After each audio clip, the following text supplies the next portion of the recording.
നമുക്കെല്ലാം അറിയാം, അന്യന്റെ മുതൽ ആഗ്രഹിക്കരുത്, മോഷ്ടിക്കാൻ നിൽക്കരുത്. അഥവാ ഇങ്ങനെ കളഞ്ഞു കിട്ടിയതാണെങ്കിലും നമ്മളുടെ സ്വന്തമാക്കാൻ ശ്രമിക്കുന്നതിലും ഒരർത്ഥവും ഇല്ലാതെ പോകുന്ന ഒരു കാര്യമാണല്ലേ. അപ്പോൾ കളഞ്ഞു കിട്ടിയ സാധനങ്ങൾ, അത് ഇത്തിരി പോകുന്ന മൊട്ടുസൂചി ആണെങ്കിൽ പോലും അതിന്റെ ഉടമകളെ കണ്ടെത്തി തിരികെ കൊടുക്കുക, അല്ലെങ്കിൽ നമുക്ക് വേണ്ട മറ്റ് എന്താർക്കെങ്കിലും ഉപകാരപ്പെടുന്ന തരത്തിലൊരു നല്ല കാര്യമായിട്ട് തിരിച്ചു കൊടുക്കുക എന്നൊക്കെ പറയുന്നത് എപ്പോഴും നന്മയുള്ള കാര്യം തന്നെയാണ്. ഇതേപോലെ ഒരുപാട് ഉദാഹരണങ്ങൾ തത്സമയം റിപ്പോർട്ടറിൽ മുൻപും പറഞ്ഞിട്ടുണ്ട്.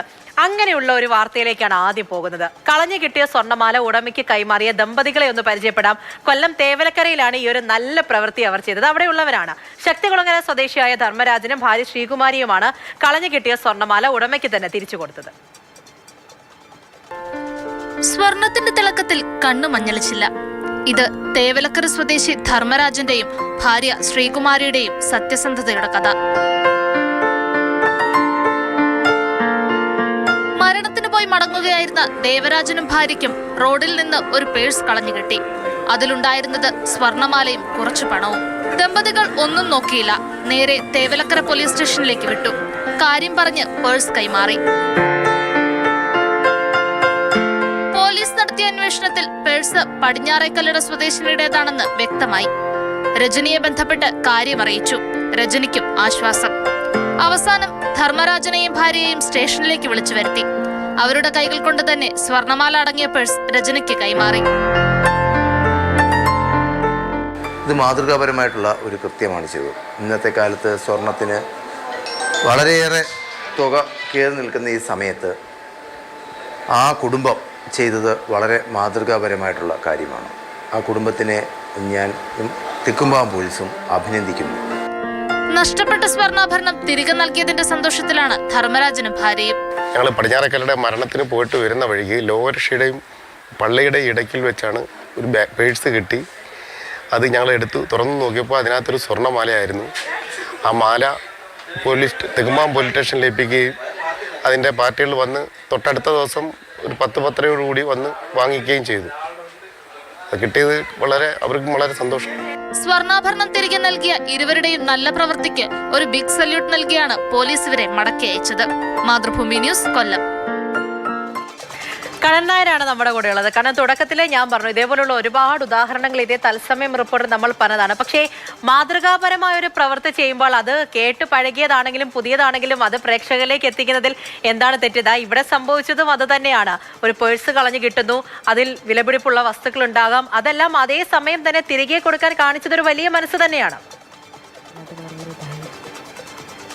ധർമ്മരാജൻ ആ പേര് അന്വർത്ഥമാക്കുന്ന ഒരു പ്രവൃത്തിയാണ് അദ്ദേഹത്തിൻ്റെയും അദ്ദേഹത്തിൻ്റെ ഭാര്യയുടെയും ഭാഗത്ത് നിന്ന് കഴിഞ്ഞ ദിവസം ഉണ്ടായത്. ദിവസങ്ങൾക്ക് മുമ്പാണ് ഈ സംഭവം. അവർ ഒരു മരണാനന്തര ചടങ്ങുകൾക്ക് പോയ ശേഷം തിരികെ വീട്ടിലേക്ക് മടങ്ങുകയായിരുന്നു. ആ സമയത്താണ് റോഡരികിൽ ഒരു വനിതകൾ ഉപയോഗിക്കുന്ന പേഴ്സ് കിടക്കുന്നത് കണ്ടത്. വാഹനം നിർത്തി, അതിനുശേഷം ആ പേഴ്സ് എടുത്തു. ആരുടെയെങ്കിലും നഷ്ടപ്പെട്ടു പോയ പേഴ്സ് ആകാം എന്ന് മനസ്സിലാക്കിയതിൻ്റെ അടിസ്ഥാനത്തിലാണ് അവരതെടുത്തത്. അത് പരിശോധിച്ചപ്പോൾ അതിൽ ഒരു സ്വർണ്ണമാല ഉണ്ടായിരുന്നു. അതുപോലെ തന്നെ കുറച്ച് ഒരു 1000 താഴെ പൈസ ഉണ്ടായിരുന്നു, പണം ഉണ്ടായിരുന്നു. നേരെ അവർ ചെയ്തത് ആ പൈസ അടങ്ങുന്ന പേഴ്സും സ്വർണ്ണമാല അടങ്ങുന്ന പേഴ്സുമായി തെക്കുംഭാഗം പോലീസ് സ്റ്റേഷനിലേക്ക് പോകുന്നു. ആ പോലീസ് സ്റ്റേഷനിലെത്തി പോലീസിന് ഇത് കൈമാറുന്നു. റോഡിൽ കടന്ന് കിട്ടിയതാണ്, ഇന്ന സ്ഥലത്ത് കടന്ന് കിട്ടിയതാണ്, ഇതിൻ്റെ ഉടമസ്ഥരാരെങ്കിലും ഉണ്ടെങ്കിൽ കണ്ടെത്തി അവരെ അത് ഏൽപ്പിക്കണം എന്നുള്ള ഒരു അഭ്യർത്ഥന കൂടി വെച്ചിട്ട് അവർ നേരെ തിരിച്ച് വീട്ടിലേക്ക് പോവുകയാണ്. കുറേ ദിവസങ്ങൾക്ക് ശേഷം വീണ്ടും ആ പോലീസ് സ്റ്റേഷനിൽ നിന്ന് വെളിവരുന്നു. നിങ്ങൾക്ക് സന്തോഷകരമായിട്ടുള്ള കാര്യമുണ്ട്. ഇത് കൊല്ലം ശക്തികുളങ്ങര സ്വദേശിയായിട്ടുള്ള രജനി എന്ന് പറയുന്ന ഒരു വ്യക്തിയുടെ പേരിലുള്ള ആ പേഴ്സായിരുന്നു. അവർക്ക് നഷ്ടപ്പെട്ടു പോയതാണ്. അതുകൊണ്ട് അവരെ വിളിച്ചു വരുത്തിയിട്ടുണ്ട്. അടിയന്തരമായി നിങ്ങളും വരണം. കളഞ്ഞു കിട്ടിയ പേഴ്സ് ആ എടുത്തുകൊണ്ട് വന്ന ആൾ തന്നെ ആ ഉടമയ്ക്ക് കൈമാറണം. അത് ഭയങ്കര സന്തോഷമുള്ള കാര്യമായിരിക്കുമെന്ന് പോലീസുകാർ പറയുന്നു. അങ്ങനെ ഭാര്യയും ഭർത്താവും കൂടെ അവിടേക്ക് ചെല്ലുന്നു. അങ്ങനെ പേഴ്സ് കൈമാറുന്നു. അതിലെടുത്ത് പറയേണ്ടത് കാര്യം, സാധാരണ സ്വർണ്ണത്തിനൊക്കെ വലിയ രീതിയിൽ വിലയുള്ള ഒരു കാലഘട്ടമാണ്. ആ സമയത്ത് വേണമെങ്കിൽ അത് ആരോടും പറയാതെ കൊണ്ടുപോയി അത് സ്വന്തമാക്കുന്ന രീതിയൊക്കെ ചുരുക്കം ചില ആൾക്കാരുടെ ഭാഗത്തു നിന്നുണ്ട്. പക്ഷെ അങ്ങനെ ഒന്നുമല്ല. ഒരു കളഞ്ഞു കിട്ടുന്ന സ്വർണ്ണമോ പണമോ ആയെങ്കിൽ മറ്റുള്ളവൻ്റെ അധ്വാനത്തിൽ നിന്നുണ്ടായ ഒരു സ്വർണ്ണമോ പണമോ എന്തുമായാലും അത് തങ്ങൾക്ക് വേണ്ട, അത് തങ്ങളുടെ വിയർപ്പിൻ്റെ വിലയുടെ ഭാഗമല്ല എന്ന് മനസ്സിലാക്കിക്കൊണ്ട് അടിയന്തരമായി അവർക്ക് ആ ഒരു ഉടമയെ കണ്ടെത്താൻ വേണ്ടിയുള്ള ഒരു മനസ്സ് കാണിച്ചു. രണ്ടാമത്തെ കാര്യം, ഈ സ്വർണം നഷ്ടമായ, പണം നഷ്ടമായ ആൾ വളരെയധികം വിഷമിക്കുന്നുണ്ടാവും. അവരുടെ വിഷമം വലിയൊരു ദുഃഖമായി മാറും. അതുകൊണ്ട് തന്നെ അവരെ എങ്ങനെയെങ്കിലും കണ്ടെത്താൻ വേണ്ടി സഹായിക്കുന്നത് പോലീസാണ്. പോലീസിൻ്റെ ഒരു നടപടിയാണ് അതിന് വേണ്ടത്. അതിൻ്റെ അടിസ്ഥാനത്തിലാണ് തെക്കുംഭാഗം പോലീസ് സ്റ്റേഷനിലേക്ക് എത്തുന്നത്. തെക്കുംഭാഗം പോലീസ് സ്റ്റേഷനിലെ SHO ആയിട്ടുള്ള ശ്യാം മുരളിയുടെ നേതൃത്വത്തിലാണ് ഇത്തരത്തിലുള്ള ഒരു നല്ല പ്രവൃത്തിക്ക് വേണ്ടിയുള്ള ഒരു ക്രമീകരണങ്ങൾ ഏർപ്പെടുത്തിയത്. ശരി കണ്ണൻ. അപ്പോൾ ആ പോലീസ് ഉദ്യോഗസ്ഥരും പറയുന്നത് കേട്ടതാണ്. അവർ തന്നെ പറയുന്നുണ്ട്, ശരിയാണ്, മാതൃകാപരമായ ഒരു പ്രവൃത്തി തന്നെയാണ്. ഇപ്പോൾ കേൾക്കുമ്പോൾ ഒരുപക്ഷെ പലരും ചോദിച്ചെന്നിരിക്കും, ഇതേപോലെ എത്രയോ കാണുകയും കേൾക്കുകയും ചെയ്തിട്ട് ഇതൊക്കെ നിസ്സാര കാര്യമല്ലേ എന്നുള്ളത്. അതാണ് തുടക്കത്തിൽ പറഞ്ഞത്. ചെറിയൊരു മുട്ടുസൂചി ആയാലും എത്ര വലിയ കാര്യങ്ങളാണ് എങ്കിൽ പോലും മറ്റുള്ളവരുടെ വസ്തു നമുക്ക് എന്തിനാണ്? അപ്പോൾ നമ്മളിലേക്ക് എത്തുകയാണ് എന്നുണ്ടെങ്കിൽ ഒരുപക്ഷെ അത് തിരികെ കൊടുക്കുക, ഉടമയെ കണ്ടെത്താൻ പറ്റിയില്ല എന്നുണ്ടെങ്കിൽ ഇങ്ങനെയുള്ള എന്തെല്ലാം കാര്യങ്ങളൊക്കെ ചെയ്യാൻ പറ്റും. അപ്പോൾ മാതൃകാപരമായ ഒരു പ്രവൃത്തിയാണ്.